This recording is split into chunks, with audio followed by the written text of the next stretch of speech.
बिस्मिल्लाहिर्रहमानिर्रहीम। मेरा नाम है जी डॉक्टर अरसलान खालिद। अज दोबारा एक नई वीडियो लैके तुहाडी खिदमत 'ਚ हाज़र हो गए हैं। कोशिश करीए कि अपने फार्मर हज़रात दे कोल नवीं तो नवीं इन्फॉर्मेशन लैके आइए, नवीं तो नवीं वीडियोज़ लैके आइए, ताकि साडा फार्मर जिहड़ा है वो इस चीज़ तो मुफीद हो सके या उन्होंने किसी किस्म का मसला है तो साडे नाल डायरैक्ट कॉन्टैक्ट कर सके। अगर वो डॉक्टर का बैरीयर आंदा है तो साडे नाल कॉन्टैक्ट करे, असीं उहदी ज़्यादा तो ज़्यादा हैल्प कर सकीए। अज दी वीडियो एक बहुत ही अहम तो इंटरस्टिंग टॉपिक ते आ कि जानवर बहुत सारे फार्मर सानू ये सवाल करते हैं कि डॉक्टर साहब मैं तो जानवर नू किन्ना कुछ दे रहा वां, मिनरल मैं उन्होंने दे रहा, बाईपास फैट, ग्लाइकोलिन, अच्छा वंडा, साइलेज का इस्तेमाल कर रहा, लेकिन फिर भी मेरा जानवर रिपीट क्यों हो रहा है, मेरा जानवर खलो क्यों नहीं रहा। ये चीज़ तुसी लाजमी अपने ज़हन दे विच रखनी है। जिहड़ी चीज़ मैं तुहाडे नाल डिस्कस करन जा रहा। वीडियो शुरू होने तो पहला जिस भाई ने चैनल नू सबसक्राइब नहीं किया, चैनल नू सबसक्राइब करो ताकि हर नई आने वाली वीडियो तुहाडे तक प्रॉपरली पहुँचती रहे।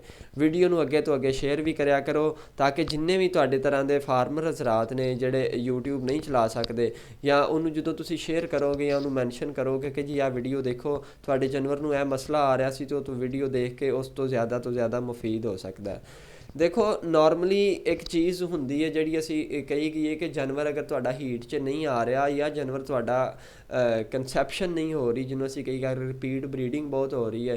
रिपीट ब्रीडिंग नॉर्मली लफज एक इंग्लिश का है जिदे असी उन्होंने उर्दू के या पंजाबी के मैं अगर तुहानू समझाना चाहवां कि जानवर नू तुसी एक दफ़ा टीका रखवाया तो वह नहीं खलोता, दूसरी दफ़ा फिर तुसी टीका खरवाया नहीं खलोता, तीसरी दफ़ा टीका, यानी कि तुसी टीका उन्होंने रखाते जा रहे हो तो तुहाडा जानवर कंसैप्शन नहीं हो रहा, गब्बन नहीं हो रहा। इनू असी कही कि रिपीट हो रहा, यानी कि बार बार वो टीका रखने की नौबत आ रही है। इनू असी नॉर्मली कही कि जानवर रिपीट ब्रीडिंग शो करन दिया है। इस रिपीट ब्रीडिंग का एक बहुत ही वड्डा मसला है साडे फार्मर नू। साडा फार्मर बड़ा ही सवाल करता है कि डॉक्टर साहब मेरी बच्ची की इन्नी एज हो गई है, इन्ना वेट हो गया, मैं उन्होंने वंडा भी प्रॉपर दे रहा लेकिन वो एबल टू ब्रीड नहीं हो रही, वो अपने उस लैवल ते नहीं आ रही, या वो हीट नहीं शो करन दई। अगर हीट शो कर दी है तो वो खलोंदी नहीं है, गब्बन नहीं होंदी, एक टीके ते दो टीके ते तीसरे टीके ते। ਇਹਦੇ 'ਚ बहुत सारे मसले ने। नॉर्मली तो असी अपने फार्मर ਨੂੰ कह ਦਿੰਦੇ ਆ कि ਤੁਸੀਂ जी ਇਹਦੀ खुराक नहीं पूरी कर रहे, जानवर अंदरों कमज़ोर है, लेकिन हर जगह ਤੇ यही मसला नहीं होंदा। अंदरों जानवर ठीक भी होए तो सम टाइम नहीं खलो रहा होंदा, ਉਹਦੀ एक खास वजह होंदी है। देखो ਉਹੀ खास वजह मैं जो ਤੁਹਾਡੇ ਨਾਲ डिस्कस ਕਰਨ जा रहा ਵਾਂ कि सम टाइम ਅਸੀਂ अपने फार्मर ਨੂੰ ਕੀ ਕਹਿ ਰਹੇ ਹੁੰਦੇ ਆ कि ਇਹਦਾ ਤੁਸੀਂ खुराक की रिक्वायरमेंट नहीं पूरी कर रहे, जिसकी वजह तो जानवर ਤੁਹਾਡਾ नहीं खलो रहा। लेकिन हर फार्मर खुराक की रिक्वायरमेंट नहीं, कई फार्मर ने ਜਿਹੜੇ खुराक की रिक्वायरमेंट ਨੂੰ पूरा कर रहे होंगे ने, उन्होंने मिनरल दे रहे होंगे ने, उन्होंने बाईपास फैट, उन्होंने ग्लाइकोलिन, DCP पाउडर जिन्हों तुसी कहते हो, कैल्शियम पाउडर जिन्हों तुसी कहते हो, वो भी इस्तेमाल कर रहे होंगे ने, वंडा भी इस्तेमाल कर रहे होंगे, लेकिन फिर भी जानवर रिपीट होता है। यही अज का साडा टॉपिक है कि उस जानवर रिपीट होने के पिछे वजह की होंगी है। इस तो सब तो पहला तो यह होंदा है कि उस जानवर नूं 70 तो 80% सब क्लीनिक मैट्राइटिस होंदा है। सब क्लीनिक मैट्राइटिस का मतलब ये है कि उहदी जिहड़ी बच्चेदानी है उहदे च किते ना किते कोई जरासीम होंदे ने, कोई ना किते कोई मसला होंदा है जिहदी वजह तो जिहड़ा तुसी टीका रखदे हो तो उहदी डैथ हो जाती है, या ज़्यादा हीट दे विच रख देंदे हो, या घट हीट दे विच रखदे हो, या अंदर कोई जरासीम ने जिहदी वजह तो जानवर गब्बन होने की तरफ नहीं जा रहा। हुण एक एक स्टैप की तरफ असी गल करांगे।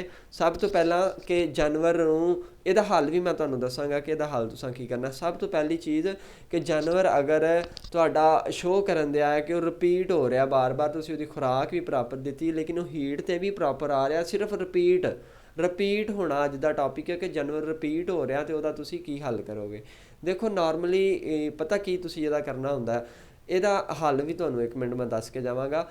हुंदा की है सम टाइम तुसी असी नॉर्मली कह दी कि 12 घंटे या 13 या 14 घंटे बाद जो जानवर प्रॉपर हीट ते हुंदा है, शो शुरू करता है, वो 12 घंटे बाद या 14 घंटे बाद तुसी टीका रखना हुंदा है उन्होंने। तो कुछ फार्मर नूं इस चीज़ का नहीं अंदाज़ा कि 12 घंटे बाद रखना या 24 घंटे बाद रखना है।